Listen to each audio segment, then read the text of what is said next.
Bismillahirrahmanirrahim.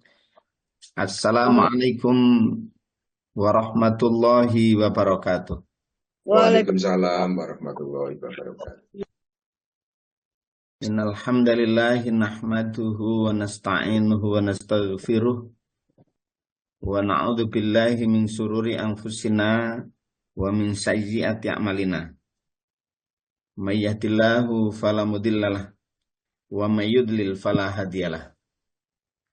Asyhadu an la ilaha illallah wahdahu la syarikalah wa asyhadu anna Muhammadan abduhu wa rasuluhu la nabiyya ba'dah. Allahumma salli wa sallim ala nabiyyina Muhammadin wa ala alihi wa ashabihi ajma'in amma ba'du. Ya ayyuhalladzina amanu taqullaha haqqa tuqatih wa la tamutunna illa wa antum muslimun. Yang sangat kami muliakan Pak Kiai kita, gurunda kita Pak Kiai Haji Dr. Andes Soekardi. Terima kasih atas bimbingannya yang luar biasa selama ini. Kemudian Ustadz Agus dan para ustadz yang lain, ustadzah, jemaah ilmiah yang mudah-mudahan selalu mendapatkan rahmat dan bimbingan dari Allah Subhanahu wa Ta'ala. Sedikit menyimak dari apa yang disampaikan oleh gurunda kita Pak Kiai Haji Soekardi, bahwa terjadinya pembunuhan dan lain sebagainya itu kalau di dalam Al-Quran itu sekaligus ada nilai peringatan. Jadi di antara sifat di dalam Al-Quran itu ada basyira wa nadhira. Jadi kabar gembira sekaligus peringatan. Tapi keduanya itu sebagai bentuk kasih sayang Allah kepada kita semuanya manusia itu. Jika melakukan kebaikan, maka pahalanya, kebaikannya, kebahagiaannya itu akan diberikan oleh Allah tidak hanya di akhirat kelak, tetapi juga di dunia akan Allah hadirkan kebahagiaan itu. Kebahagiaan bagi siapa? Kebahagiaan bagi diri orang yang melakukan kebaikan, kebahagiaan bagi orang di sekitarnya termasuk keluarganya. Demikian pula sebaliknya, jika perilaku yang tidak baik itu yang dilakukan, maka dampak negatifnya tidak hanya pada diri orang yang melakukan, tetapi juga lingkungan sekitarnya. Allah hadirkan ayat itu sebagaimana yang kita pahami bersama ada dua macam. Yang pertama adalah ayat qauliyah berupa Al-Quran. Ada pula yang menyebutnya sebagai juga dari bagian dari itu ayat kauniyah. Ya, sesuatu yang terjadi di alam semesta kemudian bisa menghadirkan kesadaran dan peningkatan keimanan kita, maka itu juga sebagai ayat tanda-tanda dari Allah Subhanahu wa Ta'ala. Gejala-gejala itu, Bapak Ibu sekalian, juga kita alami di lingkungan sekitar kita. Kalau di sekolah, itu ada tren kenaikan jumlah dari disabilitas, atau yang mungkin ada di antara kita yang mengenalnya sebagai anak berkebutuhan khusus. Kenapa tema ini kemudian penting? Saya sambungkan saja, ya. Menjadi penting tema ini, ya ini karena saat kemarin ada tes pemetaan di sekolah, ya, bersama psikolog kita diskusi. Jadi beliau seorang psikolog yang sekarang juga sedang menempuh S3. Beliau menyampaikan bahwa setiap anak yang lahir itu 100, itu ada satu di antaranya yang anak berkebutuhan khusus atau disabilitas. Lalu kemudian kita bertanya dalam diskusi itu, dan ini kecenderungannya juga naik, begitu ya, kecenderungannya juga naik. Apa faktor penyebabnya, Bapak Ibu sekalian? Di antaranya adalah ya bisa jadi karena memang ada keracunan, ya. Eh, ada apa namanya itu faktor eh, alamiah, ada faktor apa satu lagi itu ya, ada alamiah, ada satu lagi ilmiah ya. Jadi alamiah dan ilmiah ya. Alamiah itu ya memang ada kromosom dari lahir yang dibawa dari seorang orang tua misalnya atau dari gen sebelum-sebelumnya. Ada faktor ilmiah ya. Faktor-faktor lingkungan yang bisa menyebabkan itu terjadi ya. Ya kira-kira disimpulkan begitu. Tetapi lebih spesifik bahwa sekarang tekanan hidup juga semakin luar biasa.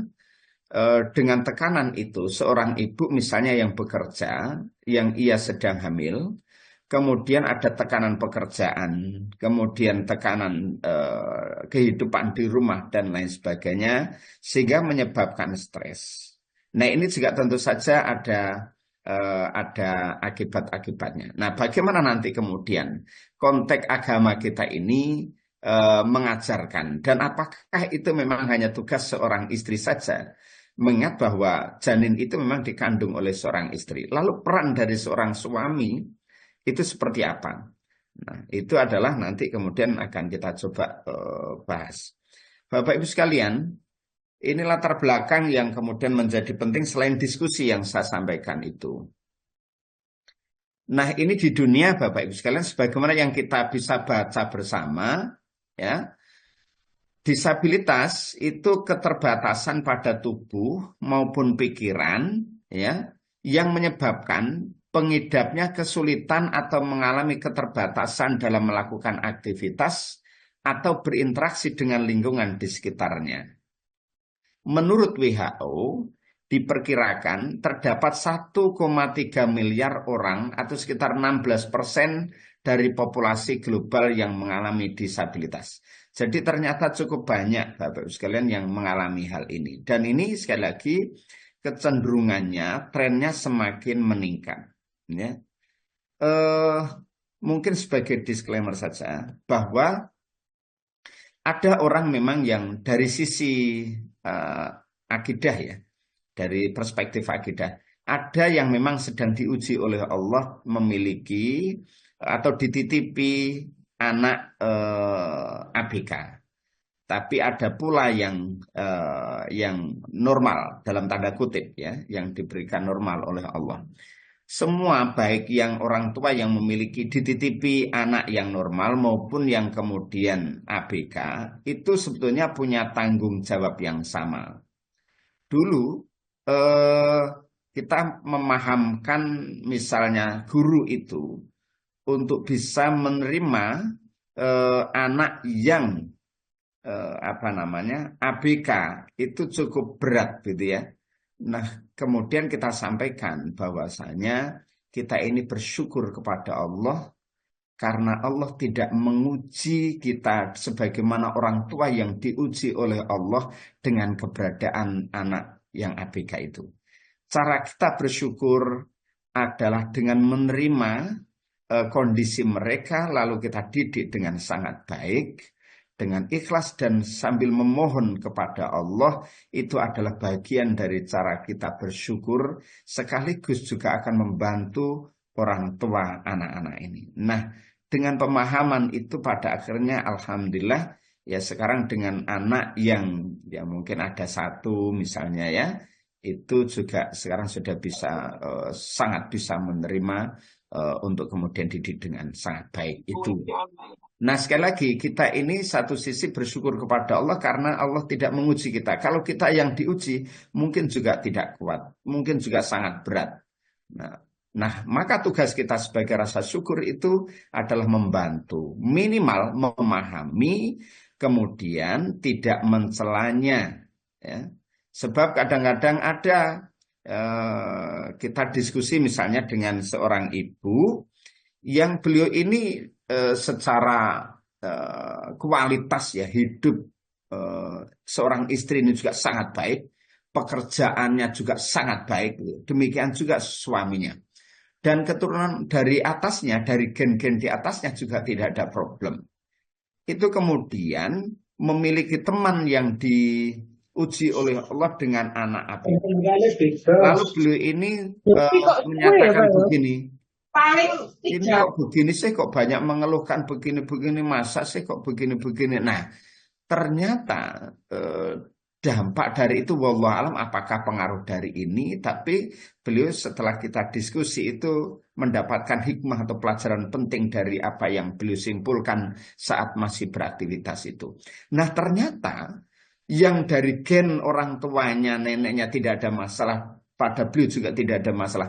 Ternyata Allah uji dengan keberadaan anak yang ABK.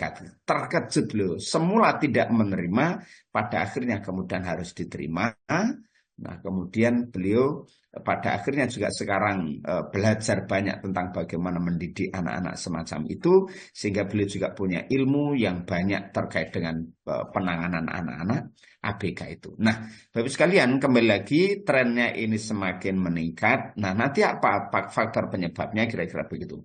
Bagaimana dengan di Indonesia, Bapak Ibu sekalian? Data statistik yang dipublikasikan Kemenko ini pada tahun 2022 ya, PMK itu ya, angka kisaran disabilitas itu antara usia 5 sampai 19 tahun. Kadang-kadang memang tidak diketahui, semula ya normal-normal saja ya. Hanya kemudian diketahui lama-lama 2 tahun, 3 tahun loh kok. Kemudian ada yang aneh gitu ya. Nah, ini kira-kira jumlahnya 3,3%. Nah, kalau di jumlah itu dari seluruh penduduk itu kira-kira 2.197 sekian ya jiwa. Ini saya ambil dari Kemenko PMK ya, websitenya. Nah, disabilitas tidak hanya terjadi karena penyakit tertentu seperti Down syndrome atau cerebral palsy, namun juga bisa dipengaruhi oleh faktor personal dan lingkungan. Kalau dari kromosom yang itu dibawa oleh gen, kita memang tidak bisa apa-apa. Itu sebagai ujian dari Allah, ya. Sebagai ujian dari Allah, ya. Jadi ada bagian kromosom begitu, misalnya bagi kita yang diuji oleh Allah bersabar saja, ya. Jadikan itu sebagai ladang kebaikan, ya. Ladang pahala dari Allah untuk bersabar. Nanti sama-sama akan bertemu di surganya Allah dengan bersabar itu. Kata Rasulullah, ya, sabda Rasulullah, sungguh menakjubkan orang-orang mukmin itu ketika diberikan kebaikan dia bersyukur, dan diuji oleh Allah dengan ketidakbaikan dia pun bersabar. Jadi sama-sama. Ya. Insya Allah tujuan hidup manusia adalah kebahagiaan di akhirat kelak. Ya. Kira-kira begitu. Nah, kemudian selain itu juga ada faktor yang dipengaruhi oleh personal dan lingkungan. Ini yang kemudian menjadi titik penting dari pembahasan kita pada pagi hari ini, Bapak Ibu sekalian. Kalau yang dari kromosom dan lain-lain, ya sudah itu faktor alamiah lah ya, atau nanti ada faktor ilmiahnya ya di sini, kira-kira begitu. Nah, ini saya ambil dari website Siloam supaya ada rujukannya, nggih, Bapak Ibu sekalian. Nah, jadi penyebab disabilitas ya, kelainan bawaan lahir yang memengaruhi fungsi dan struktur organ tubuh seperti kelainan kromosom atau Down syndrome, kelainan gen tunggal yang dapat menyebabkan ya Duchenne muskular ya dan seterusnya itu, serta kelainan yang disebabkan oleh paparan infeksi atau zat berbahaya. Nah, infeksi kemudian keracunan itu juga bisa menyebabkan bagi ibu yang sedang hamil ya Bapak sekalian. Kalau kita membaca banyak referensi lagi itu yang lain, itu juga bisa karena keracunan begitu ya, entah karena faktor makanan atau apa, itu zat kimia yang berlebihan dan lain sebagainya itu. Nah, ini kemudian salah satu diantaranya adalah karena alkohol dan rokok ya selama kehamilan. Nah, Bapak Ibu, oleh sebab itu bagi bapak-bapak yang mungkin perokok, mungkin saat merokok itu kalau memang belum bisa di apa namanya dihentikan ya, itu mungkin agak menjauh dari istrinya ya. Menjauh dari istrinya. Hanya saja memang korban dari rokok itu yang paling besar itu adalah perokok yang pasif ya, yang dia tidak merokok tetapi bau asapnya ini yang kemudian dia bisa menyebabkan beberapa gangguan ya. Oleh sebab itu sekali lagi bagi Bapak Ibu yang kalau bisa kemudian berhenti itu insya Allah lebih baik. Tapi kalau memang masih kesulitan mungkin apa namanya saat-saat merokok itu agak agak agak menghindar ya, agak jauh dari istrinya terutama yang sedang hamil. Nah, itu ya. Jadi dari situ. Yang kedua, akibat cedera, Bapak Ibu sekalian, misalnya cedera tulang belakang dan cedera otak traumatis. Yang ketiga, penyakit yang sudah berlangsung lama atau kronis, misalnya penyakit diabetes, stroke dan penyakit kardiovaskular. Ini mungkin yang paling paham adalah para dokter ya. Saya mau mengutipnya. Gangguan spektrum autisme dan lain sebagainya sejak masa anak-anak dan gangguan mental lainnya. Nah, Bapak Ibu sekali lagi, kembali lagi, bahwa kalau itu berangkat dari memang alamiah, yang memang dari kromosom atau gen sebelum-sebelumnya, kita mungkin nanti dengan cara konsultasi bagaimana memutus mata rantai itu, apakah kemudian dengan pola hidup sehat atau bagaimana begitu. Tetapi yang paling penting adalah kita menghindari kalau penyebab dari disabilitas itu karena faktor lingkungan atau individunya. Ini yang kemudian perlu kita antisipasi bersama. Nah, Bapak Ibu sekalian, ini saya kutip juga. Ternyata ibu yang stres, ya, terutama ibu yang hamil lalu stres. Nah, bagaimana dengan ibu yang tidak hamil itu stres? Ya, sebagaimana yang kita pahami bersama, stres itu ya memang kalau bagi ibu hamil ya punya dampak, bagi yang tidak hamil juga punya dampak, setidaknya pada kesehatannya. Ya. Nah, ini yang pertama adalah ketika stres, kelahiran prematur. Ya, stres yang berlebihan bisa menambah resiko kelahiran prematur atau berat bayi lahir rendah. Nah, ini kalau referensinya Bapak Ibu sekalian yang kita baca bareng-bareng itu lahir prematur disebabkan oleh stres itu mencapai 25-60%. Ya. Kelahiran prematur itu belum waktunya ya kemudian sudah lahir duluan. Jadi nanti ini kemudian perlu kita jaga bersama-sama Bapak Ibu sekalian. Sebetulnya kalau urusan stres ini Bapak Ibu yang paling sering stres itu Bapak apa Ibu nggih? Bapak apa Ibu ini ya? Ibu. Oh Ibu ya, kenapa Bu Dwi? Kok bisa banyak stres itu Bu Dwi? Ya, kembali lagi ke lingkungan, Ustadz. Banyak yang mungkin menjadikan beban. Oh gitu ya. Nggih. Makanya Bapak Ibu sekalian, saya termasuk kalau ada perempuan yang ngomel, saya termasuk yang membolehkan. Membolehkan ya. Jadi karena itu mungkin cara meluapkannya ya bagaimana tidak ya. Mulai jam 3 pagi bangun itu kalau kita laki-laki bisa sholat duluan misalnya, istri selain sholat mungkin yang dipikirkan adalah mulai masak gitu ya. Nah kemudian setelah masak apakah selesai? Tidak selesai pekerjaan itu. Yang mungkin setelah sholat subuh kemudian menyiapkan makanan itu kepada suami dan anaknya setelah suami berangkat kerja. kemudian anaknya berangkat sekolah, apakah selesai? Belum selesai pekerjaan itu, kira-kira begitu.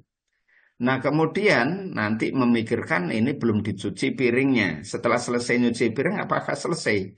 Saya kira juga belum selesai itu. Mungkin juga mencuci baju. Baju apakah sudah selesai?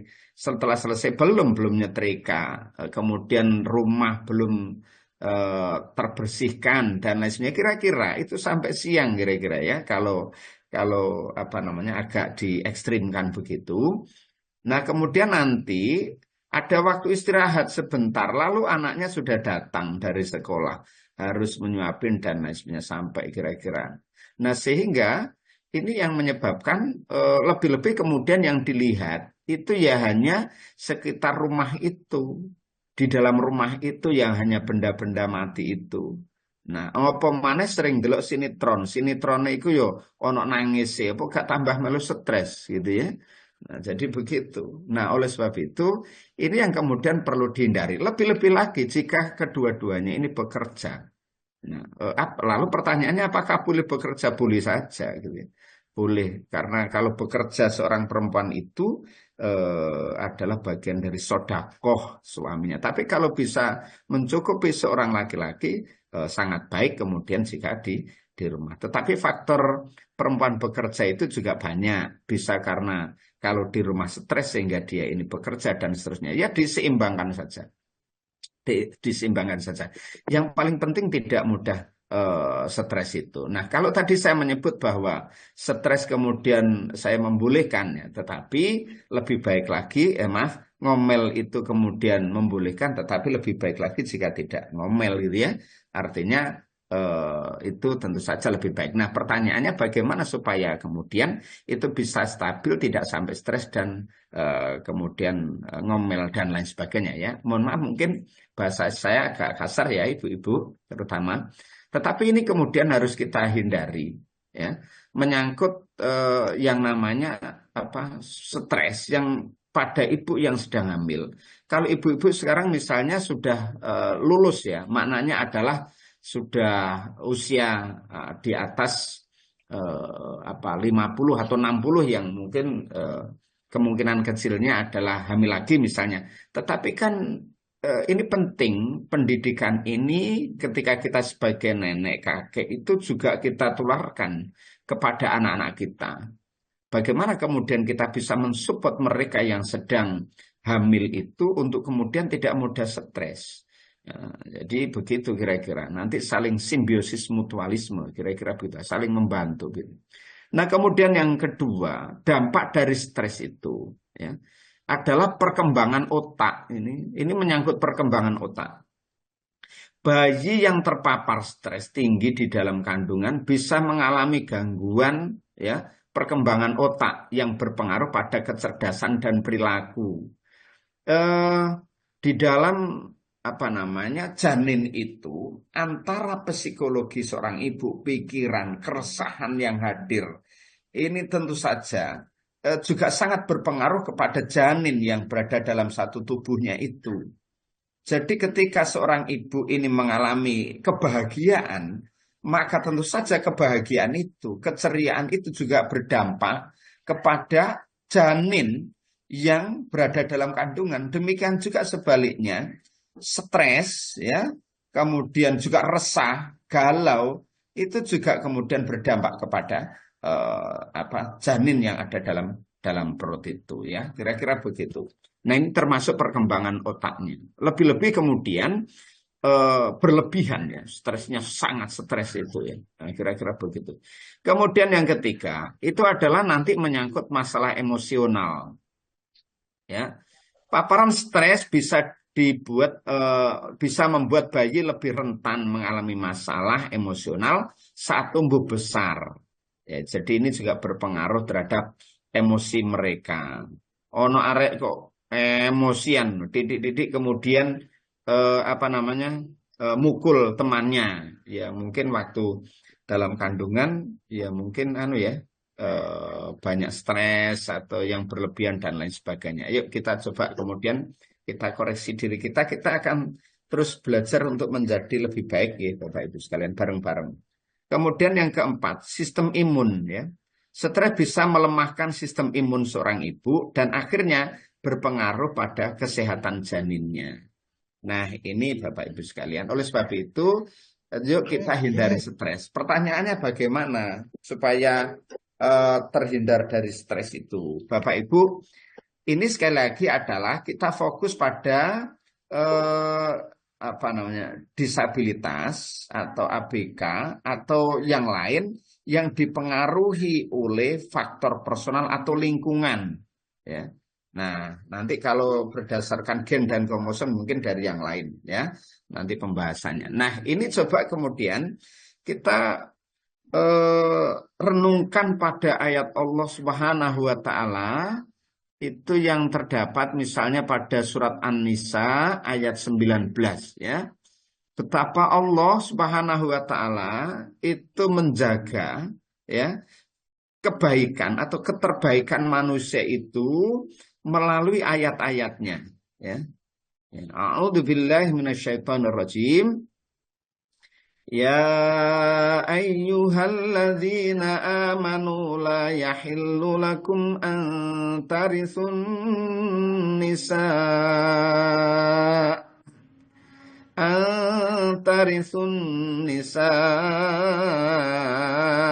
karha wa la ta'dhuluhunna litadhhabu biba'di ma ataitumuhunna illa ayyatina bifahishatin mubayyinah wa ashiruhunna bil ma'ruf fa in karihtumuhunna fa'asa an takrahu syai'an wa yaj'alallahu fihi khairan katsira. Dibantu membacakan terjemahnya. Bismillahirrahmanirrahim.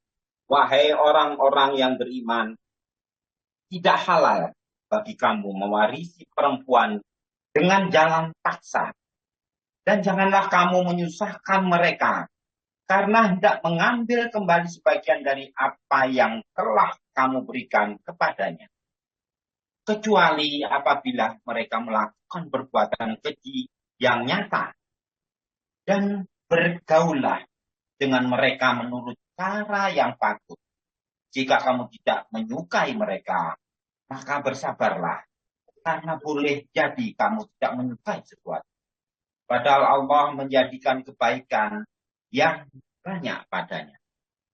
Masya Allah. Bapak Ibu sekalian, kalau kita membaca tafsir-tafsir, itu ada yang mengungkapkan bahwa ayat ini itu adalah diperuntukkan bagi jahiliyah dulu. Ya. Tetapi ada juga yang membaginya menjadi dua. Ya. Jadi misalnya, tidak halal bagi kamu mempusakai atau mewarisi wanita dengan jalan paksa, dan janganlah kamu menyusahkan mereka karena hendak mengambil kembali sebagian dari apa yang telah kamu berikan kepada mereka. Jadi ini dulu itu misalnya ada keluarga yang suaminya itu wafat ya. Kemudian bahwa yang merasa berhak untuk menikahi itu adalah bagian keluarganya ini, tetapi kemudian wanita setelah dinikahi dibiarkan gitu ya, tidak sekedar dibiarkan, tetapi pokoknya dibiarkan sampai kemudian wafatnya dan lain sebagainya. Nah, ini adalah bagian dari konteks larangan itu ya, larangan itu. Nah, kemudian saya mencoba untuk fokuskan pada yang saya garis bawahi warna kuning itu. Wa ashiruhunna bil ma'ruf ya. Dan pergaulilah dengan mereka secara patut yang baik ya. Jadi memperlakukan istri dengan sangat baik, tentu saja karena ini perintah dari Allah, pasti punya dampak yang terbaik. Demikian juga sebaliknya, jika kemudian perlakuannya kurang baik, nanti pasti punya dampak. Dampaknya kepada siapa? Kepada diri orang yang berbuat, juga kepada orang yang menjadi korbannya. Ya, menjadi korbannya. Bahkan kemudian nanti akan sangat lebih panjang lagi.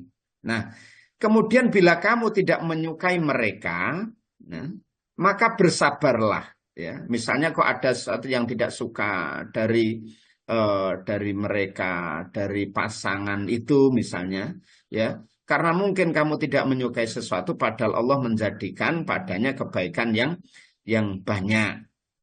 Bapak Ibu, jangan-jangan dari seorang istri yang entah kenapa bisa menikah, ya bisa karena dipaksa atau karena apa begitu ya.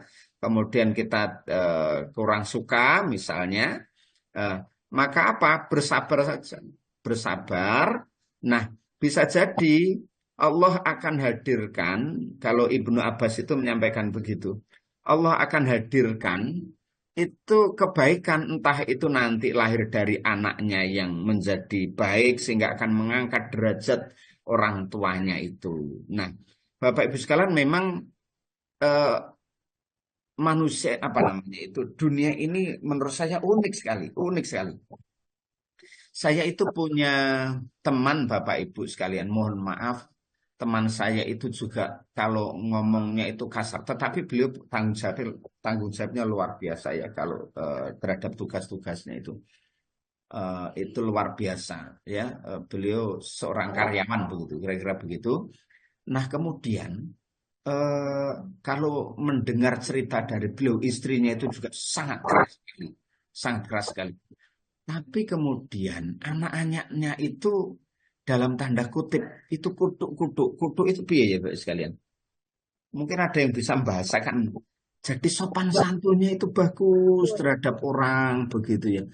Terus kemudian terhadap orang tuanya, sampean gajinya berapa Mas? Saya tanya. 1.500.000 Pak gitu ya. Oh, terus itu kalau pengelolaannya gimana? Semuanya saya serahkan kepada ibu gitu ya. Masya Allah. Terus sampean makannya bagaimana? Ibu sudah membekali saya. Jenengan enggak apa-apa Ustadz. Karena nanti sama ibu itu diatur uangnya.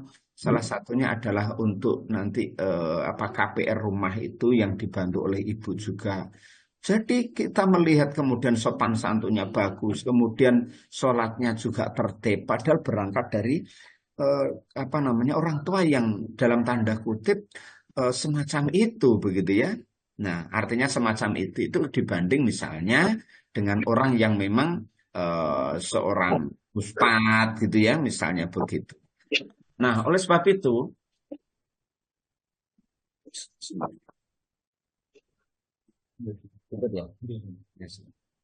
Nah, oleh sebab itu Bapak Ibu sekalian, ada pula kemudian anak seorang yang mungkin dari pondok pesantren, kemudian macam-macam itu kemudian justru ada yang mabuk dan lain sebagainya. Lalu apa yang salah? Apakah kemudian pendidikan dari seorang ustadz itu kurang begitu ya di rumahnya?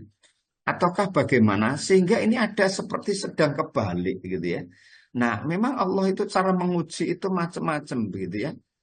Cara menguji orang itu macam-macam. Seorang ustadz diuji dengan seperti itu. Seorang yang mungkin juga berdugal dalam tanda kutip loh. Anak-anak yang lahir juga begitu gitu ya. Di mana itu di Menur itu bahkan ada itu anaknya penjahat itu sekarang malah jadi imam masjid begitu ya. Masya Allah. Jadi ini cara Allah ketika Allah sudah menyadarkan itu memang menjadi luar biasa. Nah Bapak Ibu sekalian, maka tugas kita sebenarnya adalah dari ujian-ujian itu bersabar. Boleh jadi apa yang kita tidak suka itu justru ada kebaikan di situ. Demikian juga apa yang yang kita suka justru ada hal yang kurang baik. Semuanya adalah bagian dari ujian dari Allah. Maka husnudzon kepada Allah itu jauh lebih baik. Nah, jadi Bapak Ibu sekalian, wa ashiruhunna bil ma'ruf ya. Jaga hubungan, pergaulilah secara baik ya. Keluarga itu, istrinya itu nanti pasti dampaknya akan kepada hal yang baik. Nah, Bapak Ibu sekalian, nah ini. Lalu bagaimana Rasulullah SAW itu apa namanya memberikan contoh ya, ini hanya bagian sepenggal kecil saja cerita yang lebih banyak bagaimana kesempurnaan Rasulullah itu ya kita bisa membaca, bahkan Allah sendiri juga menyanjungnya itu. Laqad kana lakum fi Rasulillahi uswatun hasanah itu ya, pada surat Al-Ahzab misalnya ya. Nah, ini Bapak Ibu sekalian yang kemudian bisa kita renungkan bersama itu. Coba khairukum khairukum. Nah, kemudian li ahlihi wa ana khairukum li ahli ya. Sebaik-baik kalian adalah suami yang paling baik terhadap keluarganya, dan aku adalah yang paling baik terhadap keluargaku. Ini hadis riwayat At-Tirmidzi. Bapak Ibu, di dalam tafsir Ibnu Katsir yang kita baca itu ya, ketika berbicara tentang wa'ashiru yang ayat tadi di atasnya tadi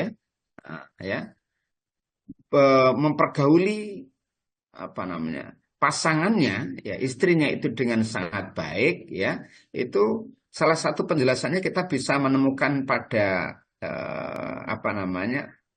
ungkapan semacam ini ya. Di antara akhlak Rasulullah SAW adalah ya, beliau sangat baik dalam berinteraksi ya, dalam berhubungan dengan keluarganya ya, termasuk dengan istrinya ya. Selalu ceria, bercanda dengan keluarganya, bersikap lembut kepada mereka, memperlapang nafkah bagi mereka, tertawa bersama istri-istrinya.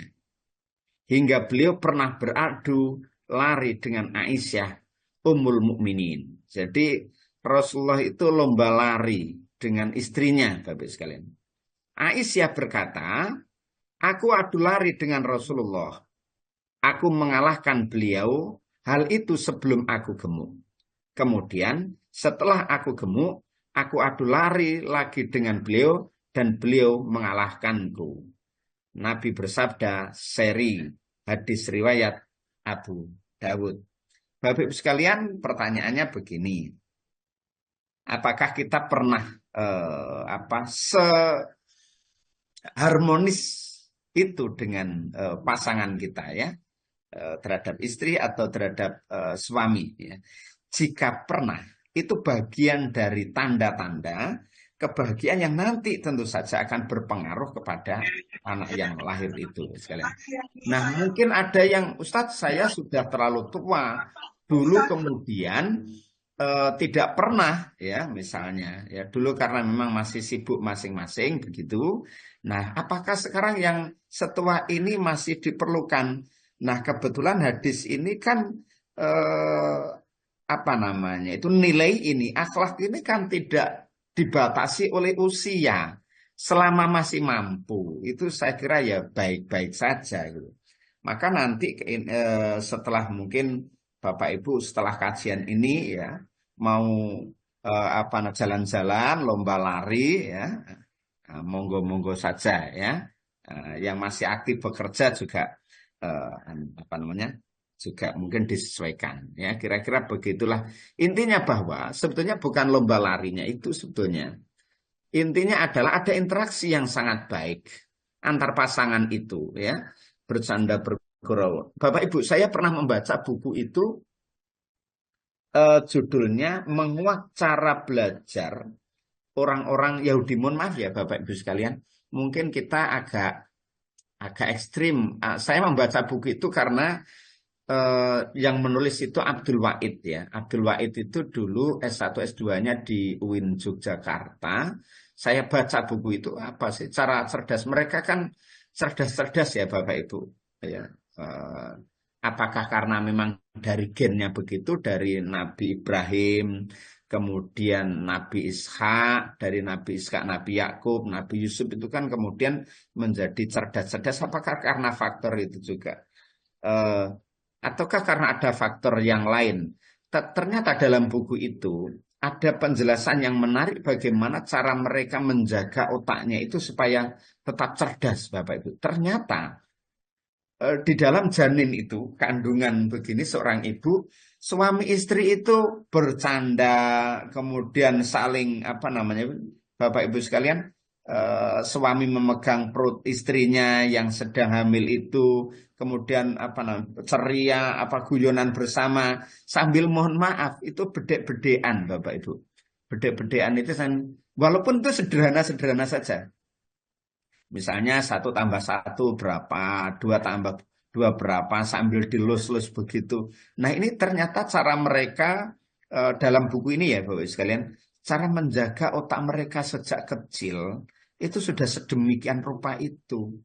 Nah termasuk kemudian makanan-makanan yang dikonsumsi itu memang ya diambil betul-betul yang berkualitas. Nah bukankah ini ya Rasulullah banget begitu ya, bagaimana kemudian apa yang dikonsumsi oleh Rasulullah dipastikan itu pasti yang baik dan yang halal ya, dan lain sebagainya lah.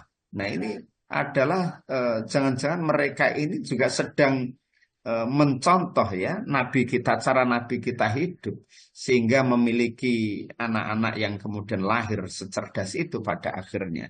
Nah ini kemudian kalau kita contoh ya bisa sangat baik kira-kira begitu. Nah Bapak Ibu sekalian, ini oleh sebab itu ayo kita biasakan sekarang. Karena apakah memang hanya suami yang punya tugas untuk membahagiakan istrinya, bersikap baik kepada istrinya? Ya sebaliknya, karena untuk bisa mewujudkan keharmonisan itu saya kira bisa dua-duanya gitu ya. Itu kira-kira begitu. Kemudian Bapak Ibu sekalian, nah ini dampak perlakuan baik ya, seorang suami terhadap anak yang nanti akan lahir itu. Nah ini Bapak Ibu sekalian. Yang pertama dampaknya itu ada perkembangan emosional ya, menyangkut perkembangan emosional. Anak yang tumbuh dalam lingkungan yang positif mengalami perkembangan emosional yang lebih baik. Ini dapat meningkatkan kesehatan mental mereka. Kalau ayat Allah itu kemudian mengingatkan kepada kita bahwa jalin hubungan dengan keluarga itu yang ma'ruf, ya, yang layak, yang elegan, yang baik, ya, yang harmonis, kira-kira. Itu tentu saja adalah perintah dari Allah. Dampaknya nanti ada kebaikan di situ pada keluarga itu, termasuk pada anak yang keturunan yang dilahirkan dari istri kita itu, kira-kira begitu ya. Jadi ternyata akan berdampak kepada perkembangan emosional mereka. Jadi kalau istrinya selalu bahagia, nah pertanyaannya kan begini, ukuran baik, perbuatan baik dan bisa membahagiakan istri itu seperti apa? Sebab ada istri itu yang sudah dicukupi tapi belum cukup. Nah, ini kan juga problem begitu kan. Jadi walaupun sudah misalnya uangnya sudah dicukupi tapi masih ada yang merasa belum cukup. Lalu ukuran baik itu bagaimana? Ya ukuran baik itu ya disadari bersama, saling memahami. Kalau kemampuan suami itu misalnya bisa memberikan 5 juta, yaitu kita pahami, dikelola bersama. Karena sebetulnya kebahagiaan itu ternyata tidak lahir ya dari materi-materi itu. Jadi kebahagiaan itu menurut saya ya penyumbang sedikit saja dari ya. Nah, sebetulnya dari mana kebahagiaan itu? Ya bisa dari perhatian kita gitu ya, kepedulian kita, kemudian juga yang lain-lain ya. Jadi coba Bapak Ibu sekalian kalau kemudian uji saja bahwa ukuran materi apakah kemudian bisa menghadirkan kebahagiaan. Nah, memang faktanya itu apa namanya itu gini aja mungkin ya. Apakah rumah orang yang punya rumah seperti istana sangat besar itu, apakah sudah bisa dipastikan bahwa hidupnya ini bahagia gitu ya? Nah ternyata juga belum. Justru kadang-kadang yang hidup di kolong jembatan itu bisa lebih berbahagia gitu ya. Kadang-kadang ya sekalian, tetapi ya tidak tidak seluruhnya. Mohon maaf memberikan contoh yang agak ekstrim begitu ya. Nah, kenapa? Coba saja diuji gitu ya. Diuji saja, tanya kepada yang mungkin rumahnya yang di rumah-rumah elit itu. Bu, gimana kabarnya hari ini, ekonomi hari ini? Gimana Ustadz, ekonomi kok begini? Loh, rumahnya padahal bau besar banget itu ya. Nah, maknanya bahwa beliau juga belum sebahagia yang kita kadang-kadang melihatnya enak ya begitu ya. Belum tentu gitu ya. Nah, justru kemudian yang kita tanya orang yang berada di kampung, yang pagi berangkat ke sawah, di pegunungan-pegunungan, gimana Pak? Alhamdulillah Ustadz, hidup kok nikmat. Berarti ukuran kebahagiaan di mana? Nah, di situ kemudian nanti yang bisa membatasi adalah diri kita sendiri. Ya, artinya kalau seorang istri itu mudah bersyukur, ya, suami juga memiliki tanggung jawab yang besar, ya, maka di situ nanti akan terjadi keseimbangan di situ, ya. Maka nanti akan berpengaruh kepada perkembangan emosional, ya, jika kemudian perlakuan itu baik. Kemudian Bapak Ibu sekalian, berikutnya adalah pengembangan sosial, ya. Jadi emosional juga sosial, ya. Pola interaksi yang positif antara orang tua dapat menjadi model perilaku sosial yang baik bagi anak, mempengaruhi kemampuan hubungan antar pribadi mereka di masa depan. Bapak Ibu, kalau kita kan berada di sekolah sehingga paham dengan banyaknya anak itu. Ya. Jadi dengan banyaknya anak itu kemudian kita bisa melihat, oh, ini kenapa kok begini? Assalamualaikum. Sudah jam berapa total? Itu jarum panjang di 11. Oh, Masya Allah. Sudah berangkat tadi ya? Terima kasih ya. Oke, ditutup lagi ya. Mohon maaf Bapak Ibu sekalian di sekolah ya. Nah, Bapak sekalian, bahwa kita bisa melihat itu. Kenapa yo kok anak ini begini? Kenapa yo anak ini kok begini? Nah, lalu kemudian kalau sudah diobservasi setiap hari anaknya, sebetulnya di sekolah tidak ada masalah begini. Tapi kenapa kok kasar sekali di sini? Lalu kemudian pasti kita akan biasanya melakukan home visit, Bapak Ibu. Dicek bagaimana kemudian lingkungan di rumah, bagaimana ketika anak punya masalah begini-begini, bagaimana kehidupan rumah tangga itu dicek. Kadang-kadang kalau tidak sempat kemudian home visit, lalu kemudian kita menggali informasi kepada anak gitu. Nah, kenapa kok melakukan begini? Iya Ustazah, iya Ustaz. Tadi tuh loh ibu saya ini dipukul-pukul sama ayah. Loh begitu kadang-kadang sampai Bapak Ibu sekalian. Itu anak yang kemudian bercerita kepada begitu. Kadang-kadang anak ada juga yang tidak terbuka, tidak mau menceritakan karena bisa jadi. Tetapi ada juga anak yang mungkin saking tidak kuatnya kemudian menyampaikan dan dia kemudian kok diam begitu ya, menyendiri, ini kenapa? Dan itu kan di sekolah itu banyak anak yang karena faktor itu. Nah, kemudian sekolah itu pada akhirnya punya tugas bagaimana kemudian di sekolah itu bisa menjadi tempat yang membahagiakan bagi anak. Pada akhirnya harus begitu ya, supaya nanti ada keseimbangan di situ. Nah, Bapak sekalian, oleh sebab itu interaksi yang positif antar keluarga berarti juga kalau di rumah berarti yang dilihat oleh anak. Sebagaimana yang diawali sebagai pengantar oleh Pak Agus tadi, bahwa anak itu akan merekam ya, perekam terbaik ya. Duplikat terbaik itu ya anak itu kepada lingkungan yang dilihatnya. Kadang-kadang orang tuanya sudah benar, kemudian nenek kakeknya ada yang salah, dan ini kemudian juga dicontoh. Nenek saya begini kok begitu, kakek saya begini, itu juga ada. Maka diupayakan di dalam rumah itu juga saling support untuk menghadirkan kebaikan bersama itu. Makanya kalau saya dalam parenting itu kadang-kadang, Bu, Pak, kalau ingin berselisih atau miskomunikasi, cek dulu lingkungan sekitarnya. Kalau kemudian ada anak, ya, kemudian coba, Ma, Pa, ayo kita pindah aja ke kamar, gitu ya. perselisihan kita ini dilihat oleh anak-anak nggak enak. Bisa nggak ya kalau semacam itu ya, walaupun berat gitu kira-kira. Tapi kalau berpikir kita akan kehidupan anak kita yang harus lebih baik, maka kita bisa nahan itu. Syukur-syukur kemudian setelah berada masuk kamar, kemudian tidak terjadi perselisihan lagi. Ini kan bagus bahkan. Jadi begitu. Karena nanti jadi korbannya pada akhirnya tidak banyak. Maka kita perlu menjaga itu ya Bapak sekalian. Kemudian yang ketiga, keamanan psikologis. Jadi emosional iya, sosial iya, juga akan menjadi keamanan psikologisnya bagi anak. Keamanan bagi mental mereka, keamanan bagi mereka ya. Anak memperoleh rasa aman dan stabilitas emosional. Lingkungan yang penuh kasih sayang dapat mengurangi risiko masalah perilaku anak. Bapak Ibu sekalian, jadi jangan-jangan anak kita nakal bukan karena faktor di lingkungan kita, jangan-jangan ya. Tetapi jangan-jangan itu adalah faktor apa yang dilihatnya di rumah. Nah, jangan-jangan ya.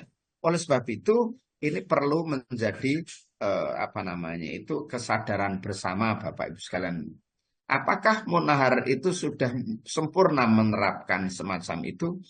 Munahar juga terus berusaha untuk menjadi lebih baik ya dari sebelumnya berdasarkan Al-Quran ya, berdasarkan contoh-contoh bagaimana Rasulullah mengajarkan itu semuanya kepada kita. Intinya bahwa kita bersama-sama Bapak Ibu sekalian. Jadi lingkungan yang penuh kasih sayang dapat mengurangi resiko masalah perilaku. Gara-gara pilihan calon ya, kemudian menjadi berselisih ya, debat tidak ada pengujungnya, saling singgur-singguran, ini kan juga tidak baik. Padahal kalaupun ada yang jadi ya orang lain gitu ya. Nah, oleh sebab itu tidak harusnya proporsional saja, tidak perlu terlalu berlebihan ya mencintai sesuatu. Bisa jadi itu adalah menurut Allah tidak baik ya. Netral saja ya. Netral tapi bukan berarti tidak milih ya, tetap milih ya sekalian. Besok diliburkan oleh negara itu supaya memilih kayaknya ya. Mungkin ada yang golput ya. Monggo, itu pilihan masing-masing ya. Pilihan masing-masing ya. Nah, kemudian yang penting tidak sampai Bapak Ibu sekalian, tidak sampai terjadi permusuhan lebih-lebih dalam keluarga kita. Sak keluarga partene akeh ya. Ono sing partai merah, ono sing partai kuning, biru ya kan? Kuning macem-macem. Ya enggak apa-apalah biar warna-warni di rumah itu gitu. Yang paling penting saling memahami ya, urusan partai selesai gitu ya. Nah, kira-kira begitu. Enggak usah yang berlebihan. Baik. Kemudian keterampilan kognitif Bapak Ibu sekalian. Itu juga akan dipengaruhi oleh perilaku yang baik dari seorang suami kepada istrinya, demikian juga sebaliknya. Jangan sampai hanya menuntut seorang suami, istrinya tidak seimbang memperlakukan itu. Nanti juga akan muncul masalah. Jadi keseimbangan. Cuman memang tanggung jawab besar untuk kan memang suami punya tanggung jawab besar. Di saat mulai kecil dilahirkan dari orang tuanya, dibesarkan, dididik dengan biaya yang mahal dan lain sebagainya. Lalu dengan ucapan saya terima nikahnya, hanya ucapan berapa detik itu, lalu kita bersedia mengambil alih untuk kebahagiaan istri kita itu. Nah, itu kita punya tanggung jawab besar di situ ya. Nah, dukungan emosional yang baik dapat meningkatkan kemampuan belajar anak dan kreativitas, menyebabkan prestasi akademik yang lebih baik ya.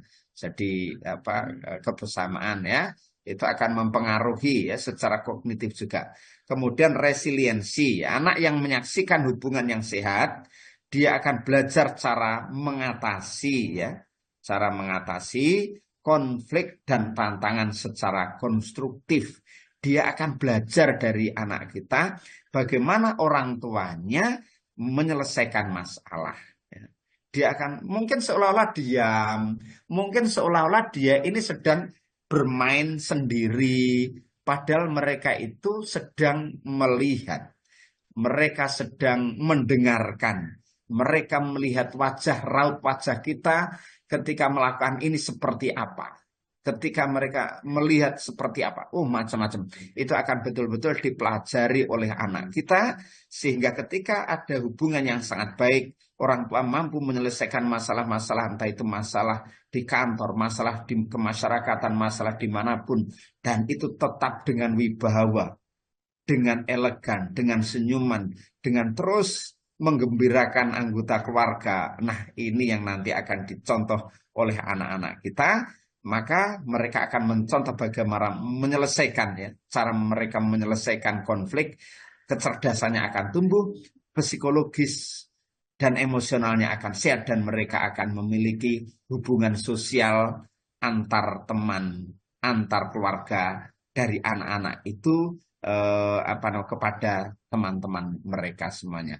Bapak Ibu sekalian, mudah-mudahan dengan perlakuan baik dari kita, seorang suami kepada istrinya, demikian juga perilaku bersyukur, berterima kasih dari istri kepada suaminya, saling support, saling memberi, mudah-mudahan akan melahirkan generasi-generasi terbaik di masa yang akan datang, sehingga mereka semuanya akan meninggikan, ya, agama Allah ini lebih tinggi lagi dari akhlak-akhlak yang dimiliki anak-anak kita semuanya. Demikian Bapak sekalian, terima kasih. Mudah-mudahan ada guna dan manfaatnya apa yang kita sampaikan hari ini. Wassalamualaikum warahmatullahi wabarakatuh. Waalaikumsalam. Waalaikumsalam warahmatullahi wabarakatuh.